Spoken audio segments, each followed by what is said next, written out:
મસ્ત ડિઝાઇન બની રહી છે પણ એ પછી કહું તમને, પણ શરૂથી વાત કરું ને તો ગુડ મોર્નિંગ અને હર હર મહાદેવ. મસ્ત સવાર પડી ગઈ છે પણ ગ્રેસિયા હજી સૂતેલી છે અને જન્મ જાગતા વેત રોવાનું ચાલુ કરી દીધું છે. આજે તો પહેલી વાર હું સોનલની પાછળ બેસવાનો હતો. પહેલા બીતી હતી પણ કોઈકે સાચું કહ્યું છે, ડર કે આગે જીત હે. કેટલી મસ્ત ગાડી ચલાવે છે જો. ટિફિન મેટની સબ્જી લઈ લીધી છે અને નીકળી ગયા હતા ઘરે જવા. જન્મે લિફ્ટમાં દેડકાની આત્મા આવી ગયો ને એવું લાગ્યું. તમને એવું લાગ્યું હોય ને તો કોમેન્ટમાં જરૂર જણાવજો. પછી ટિફિન લઈને હું નીકળી ગયો તો ઓફિસ જવા. ઓફિસ પર આજે બનાવ્યા હતા અમારા ભગવાનના આસનની ડિઝાઇન. આપણે એટલા સરસ તૈયાર થઈને ભરીએ તો ભગવાનનો શું વાંક. એમના માટે એમ્બ્રોઇડરી વાળી સરસ ડિઝાઇન બની રહી છે અને આ બાજુ અમે થઈ ગયા હતા ભૂખ્યા એટલે ટિફિનમાં ઝપટ બોલાવી દીધી અને ત્યાં ડિઝાઇન પણ રેડી થઈ ગઈ હતી. આ ડિઝાઇન કેવી લાગી છે એ કોમેન્ટમાં જરૂર જણાવજો. ઘરે પહોંચતા જન્મને મને મળ્યા વગર તો ચાલે જ નહીં. મહા મહેનતે બનાવેલું આસન ખેંચાઈ ગયું હતું એટલે ટૂંકું પડ્યું. પછી જન્મ થોડો માનવ આસન પર આરામ કર્યો અને પછી નીકળી ગયા હતા ખરીદી કરવા.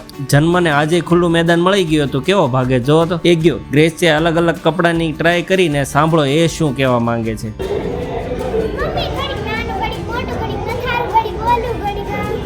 પછી સોનલ થઈ ગઈ હતી ભૂખી એટલે ખાવા આવી ગયા હતા સેન્ડવિચ અને ઘરે આવીને ગ્રેસુ થઈ ગઈ હતી ભૂખી એટલે બનાવી નાખ્યો હતો મિલ્કશેક. થોડો સજાવી ધજાવીને ઝપટ બોલાવી દીધી. આમ અમારો મસ્ત મજાનો દિવસ પૂરો થયો. પૂરો વિડીયો જોવા માટે યુટ્યુબ પર અંકિશ લાઈવ વ્લોગ સર્ચ કરો. લાઈક અને સબસ્ક્રાઇબ કરવાનું ભૂલતા નહીં. મળીએ કાલે નવા વ્લોગમાં. Bye bye.